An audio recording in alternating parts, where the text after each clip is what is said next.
Frank Bonada here for LowKick MMA. We're back with a preview show for UFC 283. Glover Teixeira versus Jamahal Hill going down in Rio de Janeiro, Brazil. Joining me once again is Mr. Murdo Todd. How are we doing today, mate? I'm good, mate. There was a time when I was I wasn't too sure, but the cards end up shaping up quite nicely, so I'm excited for this weekend. Yeah. Yeah, the main card at least is pretty solid. But we've had quite Yeah, a few fights, like on individual fighters falling out and whatnot on the undercard that have maybe made it a little bit lighter than you might have wanted. But the main card should be a lot of fun. And let's get stuck into the fight that sort of this card is built around. It's Glover Teixeira versus Jamahal Hill for the vacant light heavyweight title. Obviously, Yuri Prohaska vacated the title after injury. Magomed Ankalaev was meant to fight, well, did fight Jan Blachowicz for the vacant belt. That fight ended in a split draw, I believe, and Dana White decided, I think even before the fight had finished, it sounded like he said that Teixeira versus Hill would headline this Brazil card for the title. A bit of a bizarre one, but here we are. I I feel like Glover Teixeira deserved a crack at the vacant title, regardless. He was the guy who was meant to fight Yuri in the first place. So, that's is as how it should be. Jamahal Hill, I mean, I suppose he kind of deserves it. He's done fairly well. Okay, go on then. You take over. I'm What? in total disagreement here. I mean, I get they had to. I wouldn't say he doesn't deserve a title. I think in the circumstances, it's a logical Yeah, like, but yeah, it's a bit. I think it's way too soon for him. Way too soon for him. I mean, where's he ranked right now? Let's have a quick look at Seven. this. I think he's Seventh. seven. Yeah, but I guess the issue is, right? Obviously, Ankalaev and Blachowicz aren't going to be doing it. They're not going to be fighting for it because they both just fought. Prokaska's out. Teixeira's number two. Rakic is still injured with that leg injury. He's out. Okay, maybe Anthony Smith should have stepped in because he's But ranked then sixth. But then I suppose Glover like absolutely Oh, like knocked yeah, his so teeth it out. doesn't make sense. Yeah, he battered him, so that kind Yeah, of like you already. So the Hill one's a bit fresh. I do get yeah. it, but it's like I don't think he'll like when I look at the rankings. Does he beat Rakic? Does he beat Blahovic? Does he beat Ankalaev?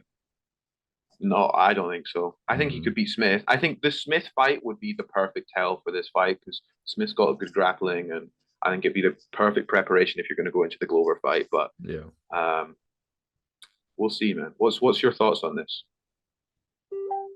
Yeah, I lean towards Glover, but I don't think as much as you do. Just because, like, you do have to consider the age. The man is 43 years old, and he's fighting a guy who does have legit knockout power. Like, he's one of those guys who does have the, as Paul Craig says, the kiss of death in his hand.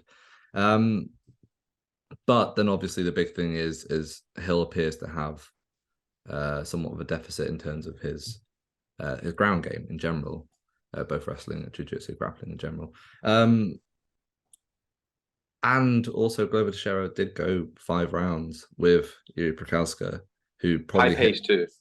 insane high pace, yeah, and was winning that fight, until the late sub. And it wasn't like he was knocked out in that fight. He got subbed. Yeah. Admittedly, yeah, he was fucking knackered by the end of it, but that's There's like a million other like ways that he wins that fight. Do you know what I mean?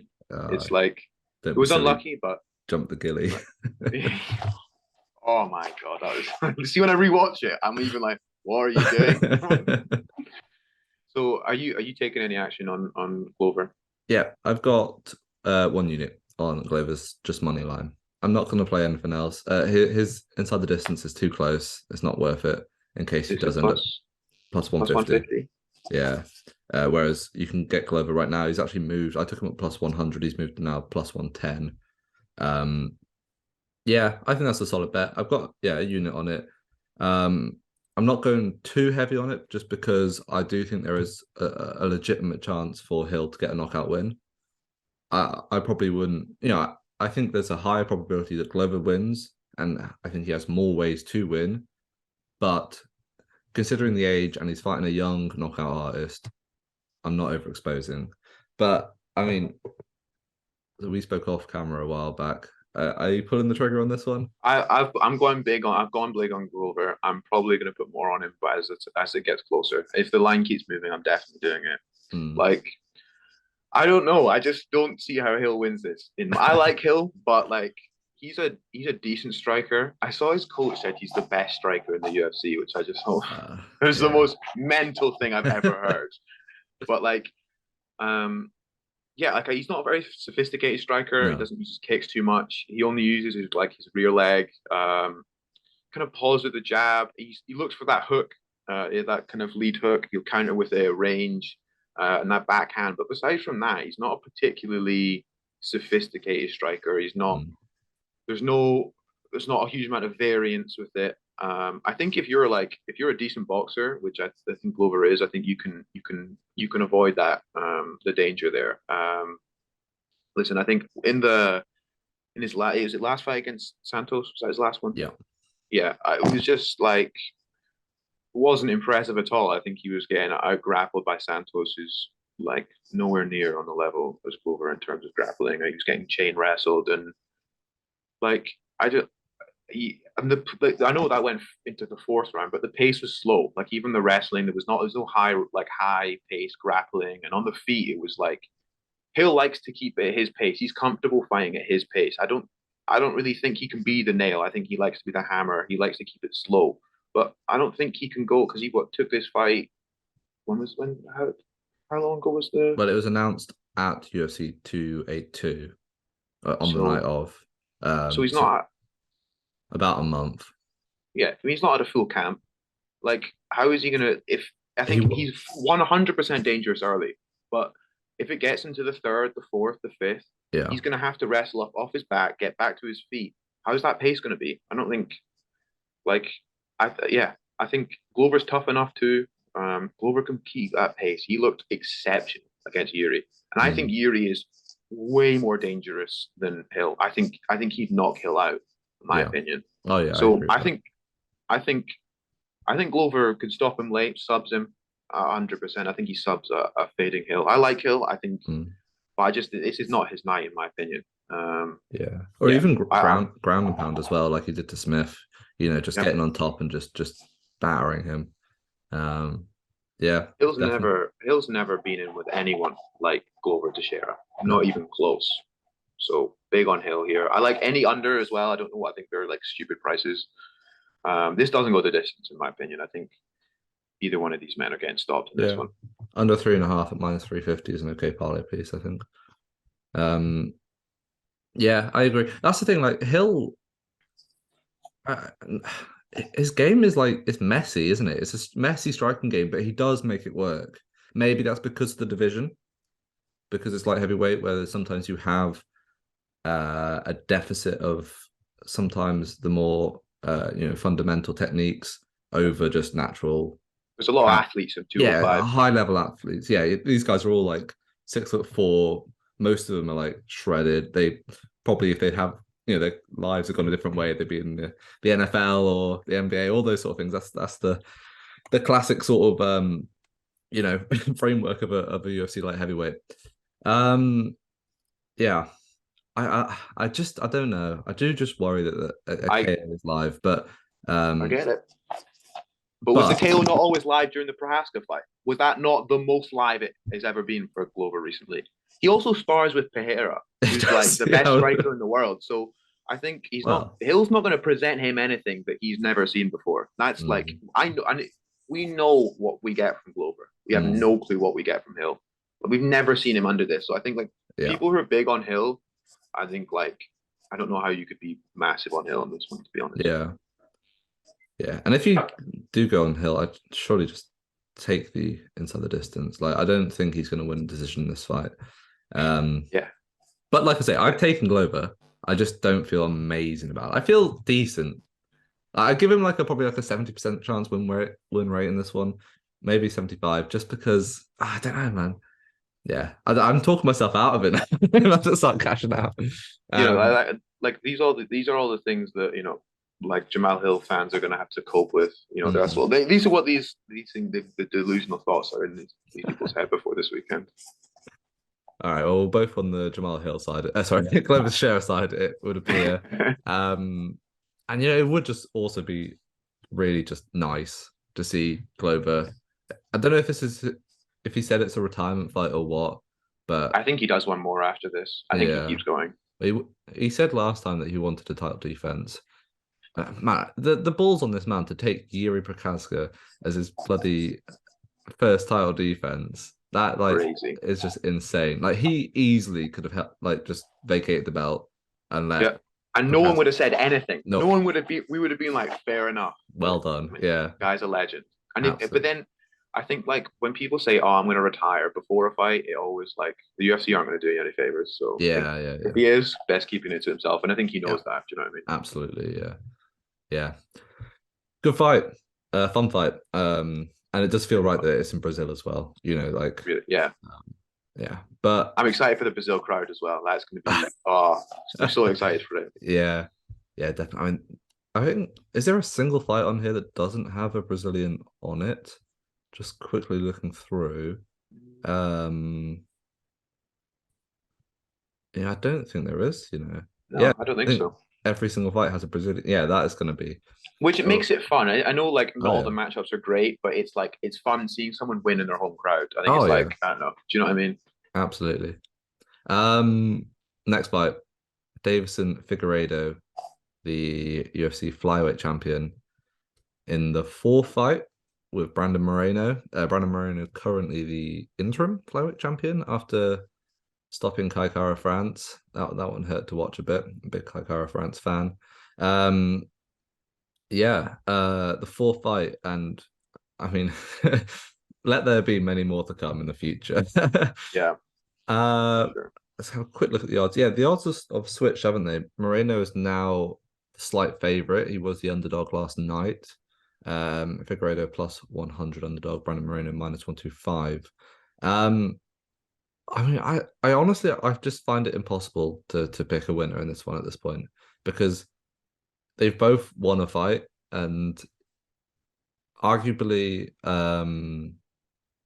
Figueiredo won the first one, even though he lost a point because of the groin shots and all that.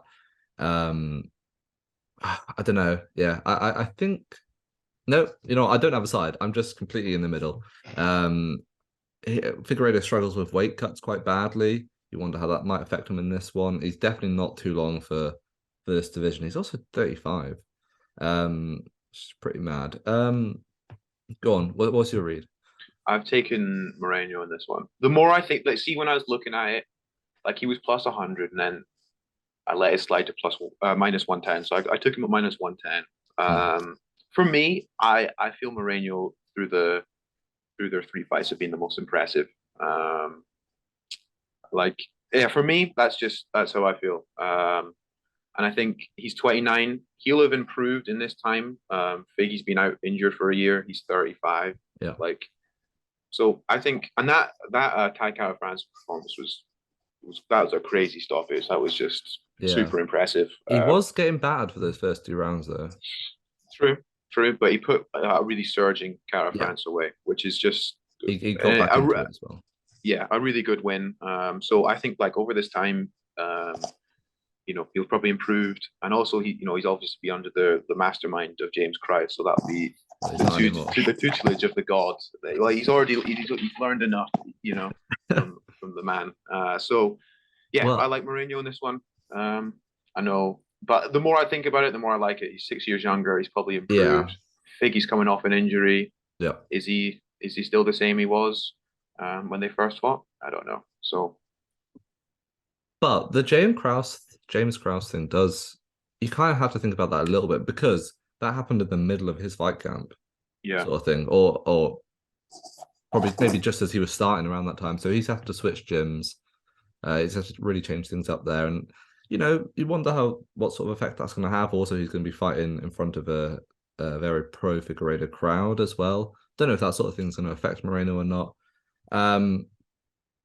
But what I'm getting at when I say this is I think the line being close is right. Yeah, yeah. Like I think I'd maybe slightly favor Moreno, just mainly just based on age and activity, kind of like you said. Like, And he because stopped him in the second fight as well. I think you yeah, can't rule that out. He's got mate. a stoppage win I over mean him. that was like a performance, like a career performance for Moreno. That was just Insane that he was. was on another level that day. Yeah, really just something else. But Go on. but we've seen him be on another level. We've never seen Figgy blow him out of the water. We've seen Moreno blow him. Like, do you know what I'm saying? It's like Yeah, I've been more impressed.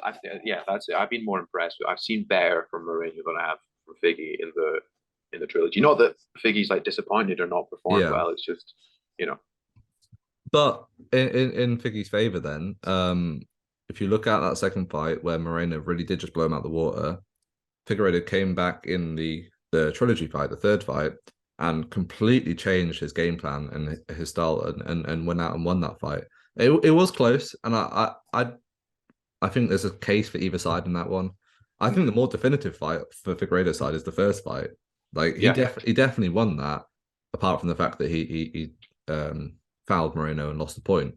But like if you just look at the actual fight, he um he outclassed him in that one. But that was several years ago now. Actually, it was 2000 2 years end of ago. 2020. Yeah, Yeah, 2 years ago. Um, and yeah, the weight cuts are getting harder. Yeah, I don't know if I'll take action on it, but I think if you are betting, Moreno probably is the right side. I think I would say, yeah. yeah, I think so too. Um, Unders over in this one. Anything? I don't think so.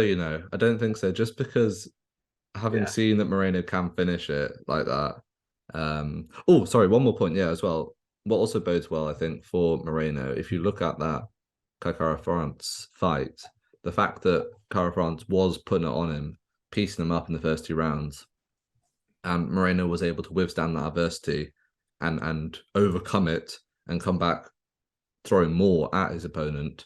I think that bodes well for this style matchup once again, because Figueiredo sometimes he does come out swinging. If you remember the Benavides fights, like that was brutal, he and should have been arrested after those ones. To be honest, it was bad, man.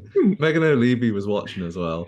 it was so much worse because it was like an empty arena. Yeah, Do you know? It made it seem so much. It made it seem so much more dodgy. Like we've just seen an yeah, illegal. Do you know what I mean? yeah, yeah. Oh man. um. So yeah, lean the Moreno side. Not sure about taking action yet, but murders on that side. And then we'll move on. Welterweight fight. Gilbert Burns is back. It's probably good that he's taken like 7 or so months off after the Hamzat Chimaev back and forth because that was a close fight in itself, but he did take a lot of damage. And at the age of 36, it takes more time to recover from that sort of injury. So I rate that he's taken the time off. But now he's back in his home country and he's taking on Neil Magny, who got a nice win recently over Daniel Rodriguez. Um, got him for Darstroke, which you always love to see. Obviously prior to that, he got submitted by Shavkat, but then, you know, Yeah. do you even There's nothing wrong with that. just To be strike honest, it from his record? Yeah, his record should I be like, like that even. I like that even took the fight. So I'm not yeah, bothered. You know what I absolutely, mean? yeah. Prior to that, wins over Jeff Neal and Max Griffin as well. It's a good fight, but I definitely favor Gilbert Burns. Yeah, for sure. I don't think Magny's going to be able to submit Burns. Burns is an elite level jiu-jitsu practitioner. I think Burns hits harder. Um, I think he's got the takedown option as well. I think he can definitely win around just in top control, landing some big shots. I don't think I'd favor him to win, but to be honest, I'd probably favor Burns by decision. That's probably if I was go to a prop, that's probably what I would look at. Which is currently priced at plus 160. I'm not going to. I think I've taken Burns' money line in a parlay. I also probably like the overs over 2.5 as well. Don't know what the line is on that. Over 2.5 minus 138. 138. I actually quite Not like too that. bad. Yeah. It hits harder. Yeah, takedown offense definitely. Only thing I always say with Neil Magny is clinch game is really sneaky good. And he can just like sap people's energy in that and just give them a nightmare. He's just got the frame for it. but I give Burns quite a high win rate in this fight. Yeah, I do too. I think his line's. I think he's like plus minus 300, and he's gone to like minus 450 or something. Which for a reason I like Gilbert Burns in this one.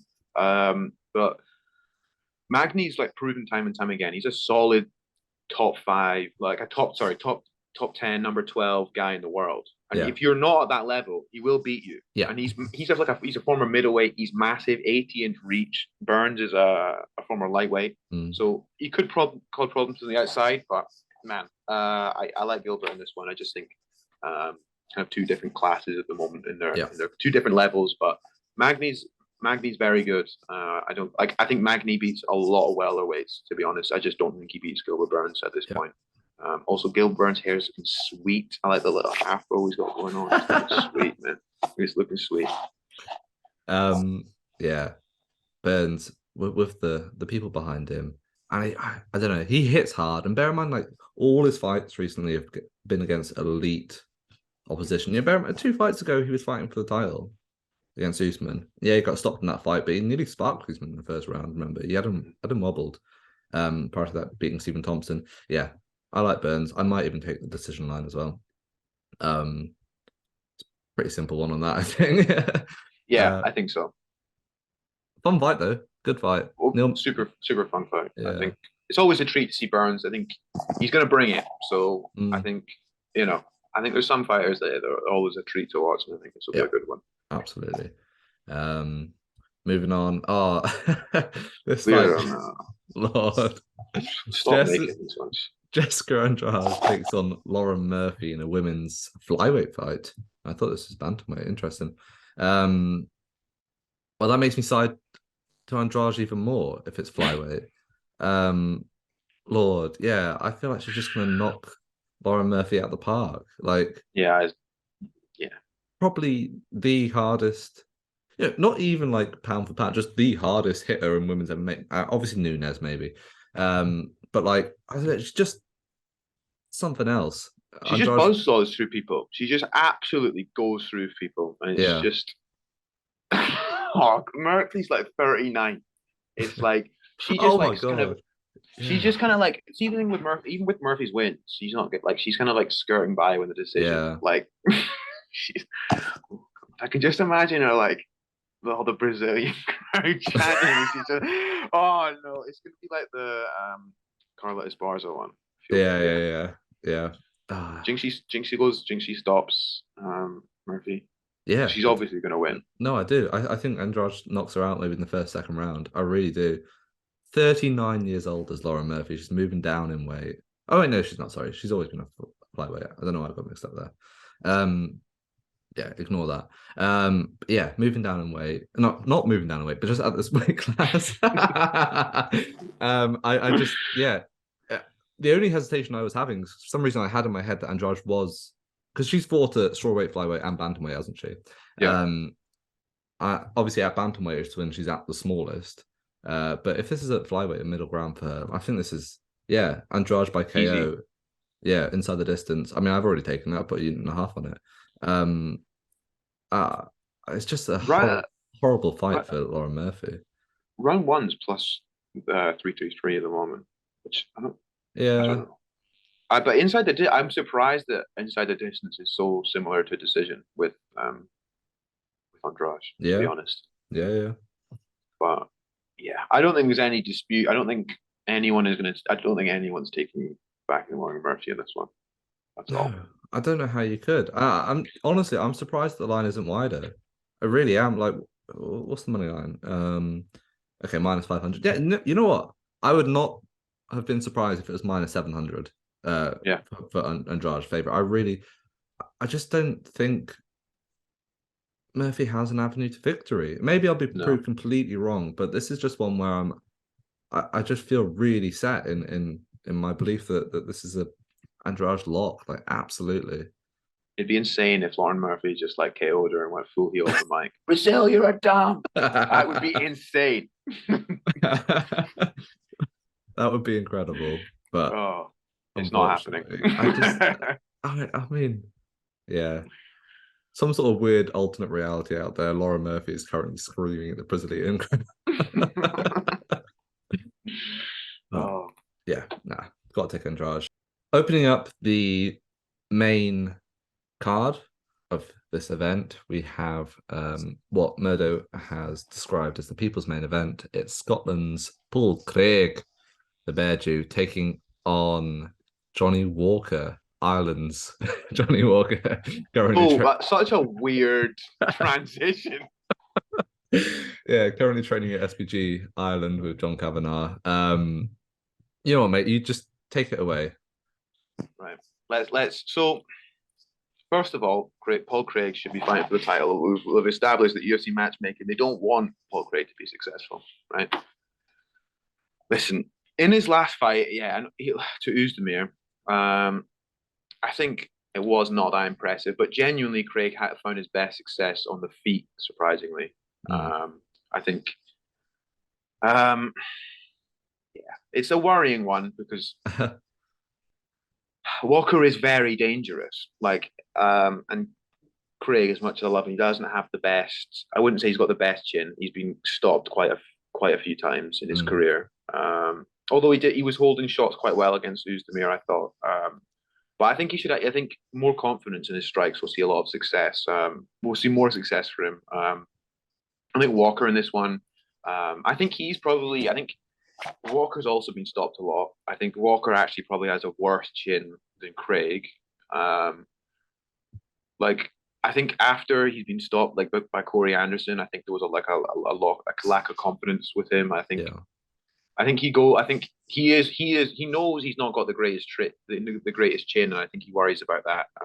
Like against Kutulaba, I think he was probably concerned. At Hill, concerned. I think all these guys, I think he's going a bit worried. But Craig, he's not going to be worried about the striking, which I think could open up opportunities for Craig, maybe on the feet. But we know how dangerous Paul Craig is off his back on jiu-jitsu. I think off his back, he's probably the best in the promotion, in my opinion. Just insane triangles. He stopped. We were talking just before we started. He's already beaten Hill, Krylov, and Ankalaev, and they're all inside the top 8. And Hill's still fighting for a title, so we know how good and how dangerous Paul Craig is. So I bet him inside the distance. I've got confidence in my boy, of course. Yeah, it does worry me a little because it's never a clean win with Craig. It's never like it's never like, oh, that was a dominant decision victory. You know what I mean? It was like, oh, he's got his head kicked in, then he's thrown up a triangle. But I've got confidence. He's on a roll. He's good, and you know what? I'm calling it round 2 head kick KO. Paul Craig wins. That's how he wins. He has been calling for a KO finish. That's what he's been saying. Well, in I don't know, theme of unity, I have also taken Paul Craig inside the distance. It's the more fun option, isn't it? Absolutely. It's the way more fun option. In Craig's favor, so he's changed him now, right? He's at higher level. He's training at higher level. I think he still does. I'm sure he still does work Scottish Hit Squad, but higher level. Yeah, but he's primarily. Oh, this camp at least has been primarily focused at high level. I know. Yeah, talked a lot about training with like Sean Clancy Jr. There's loads of talent up at high level. It's an insane gym. Even just like being able to like speak with guys like Stevie Ray and whoever else they have up there. Yeah, as I said, it's been a great a great camp, a great time. I think with the Oezdemir fight, he was actually between gyms back then, so he was training with Chris Bungard. Yeah. Was it Bungard? Yeah. Just training in his backyard sort of thing. I've got Chris Bungard's autograph. No, actually. Oh, that is adorable. To be fair, I'm out here repping my guy Oban Elliott today, Wales' own. The grip. Also, like, when does Craig sort of like thrive? It's in the chaos, isn't it? Yeah. And Johnny Walker is chaos personified. Like I say, he has been a little bit more like after getting knocked out a few times, he has sort of toned it back a bit. But I do wonder the fact that maybe the KO threat isn't that high against Paul Craig, that he might try to embrace it a bit more and go for something flashy. Now, I know Walker's been training primarily at a boxing gym, I believe, for this fight, which is interesting. I don't know. Obviously, Walker could just knock him out. I mean, Yeah, that is just a strong possibility. But Walker might get knocked out, or he might get yeah. knocked down. He might try knock Craig down and jump in. And you remember what happened with Krylov? Like Craig actually took a punch to the face just to lock up the triangle. That's how we do it. And I love it. the thing I'm so is, excited. Oezdemir won that fight that he had with Craig. He won that with discipline. Like that's how he fought. He was so disciplined. And yeah, I know Craig sort of said like, "Oh, he didn't want to fight me and all that." Yeah, he beat you. Like end of the day, he did beat you. Like regardless, but Walker, I don't think he possesses that same level of discipline. Or if he does, he ends up fighting. What was that like horrendous Thiago Santos fight he had, where they just did nothing for 5 rounds. Um, I don't think Craig will allow him to have that sort of fight. And if he, with the Brazilian crowd behind him and fighting someone like Paul Craig, who knows he can knock out, I think it's going to be a car crash. Like, it genuinely, and it's one that, yeah, I have taken Craig. It's partly because he's from our neck of the woods, partly because obviously you're such a big supporter of him. But inside the distance bets are probably very good as well. But like, Yeah, it's gonna be a fun one. I don't have a set prediction really, apart from the fact that I think it won't go the full 3 rounds. no What should way. be a split draw? Some shit. Oh, like that for yeah, like he had with Shogun who. Oh yeah, Oh yeah, my, yeah. That was in Brazil, wasn't it? Yeah, yeah, yeah. the first one was in Brazil. Yeah, So he's already dealt with the Brazilian crowd as well. So yeah, he yeah, yeah. knows. So it is going to be a mess. Like Yeah. this fight is going to be a mess, and because both of these guys do pretty well in that's how both of these guys thrive. But one is striking, one is taking Yeah, advantage of the grappling. Do you know what I yeah, mean? yeah, yeah. Um, it's going to be entertaining, exciting. But Mm-hmm. Craig's the more fun bet, I think. Mm. Well, we Um, also did see Johnny Walker, the grappler, against Jan Kutalaba when he got the rear naked choke. So maybe he tries taking it to the mat with Craig. Imagine if Johnny Walker submits Paul Craig.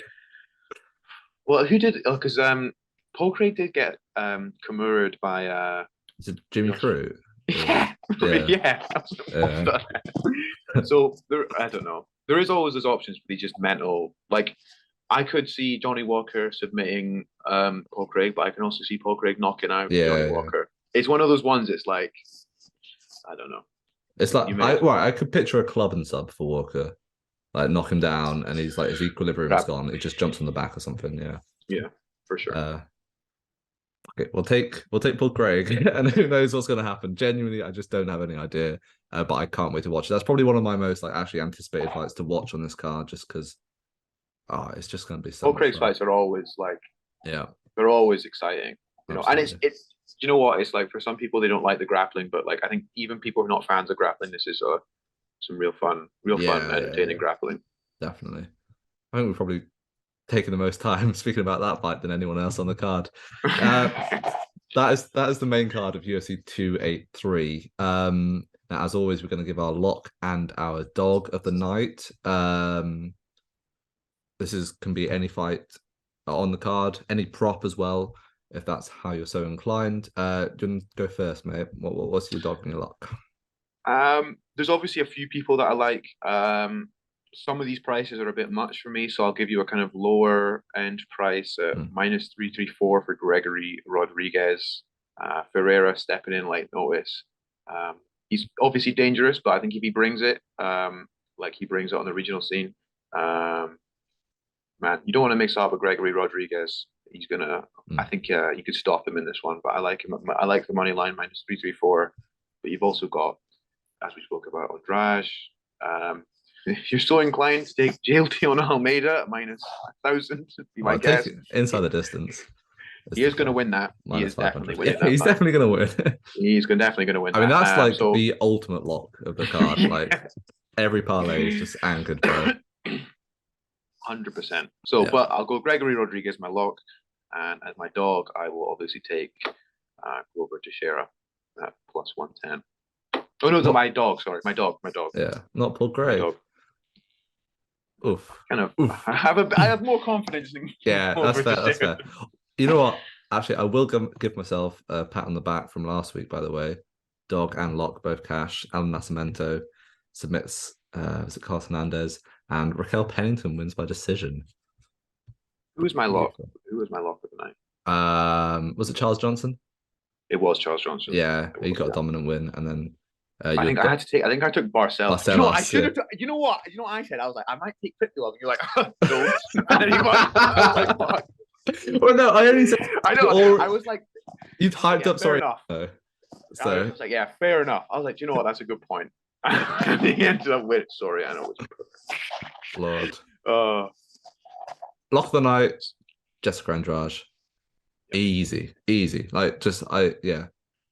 Apart from what's his face, Jelton Almeida, I think Andrade is my most confident bet on the entire card.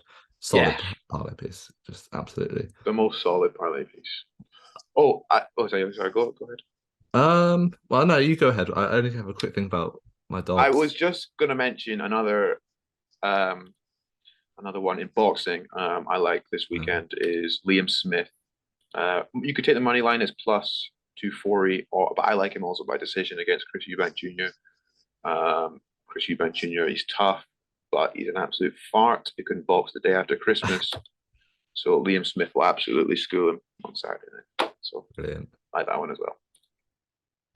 Right, dog of the night. I'm going to take another decision prop. Gilbert Burns by decision, and it's Neil Magny plus 160. Ooh. Back-to-back decision props. I'm confident. I like that. I like that too.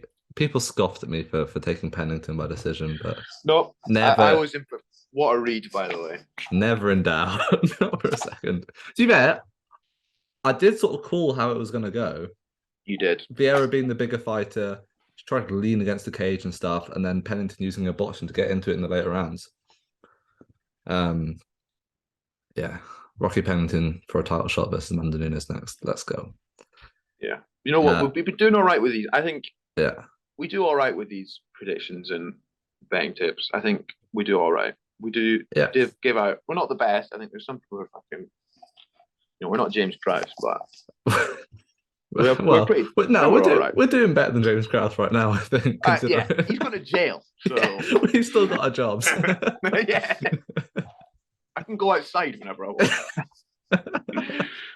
Do you reckon he gets betting lines in jail? Like he's running it from inside the prison. Yeah, he uses his one call a day. Leon Edwards plus 200. That is the card. And now I believe myself and Ross Markey might still be doing a premium show on this. If so, that'll come out shortly after this. I think it's still coming together, but I'm not completely sure. He'll give his own lock and dog. But for now, that's it from us. Next week, Murdo will be joined by someone else who's not me because I'm on holiday. I think we'll probably only do a main card preview for Spivak versus Lewis because it's a bit of a rough one. It was meant to be in South Korea, and now it's in the Apex, and it's just kind of rough. Just stop. It annoys me. And it's at like it starts at 6 o'clock in the morning. They're like, oh, we can't take it to you, but we will put it on the certain time.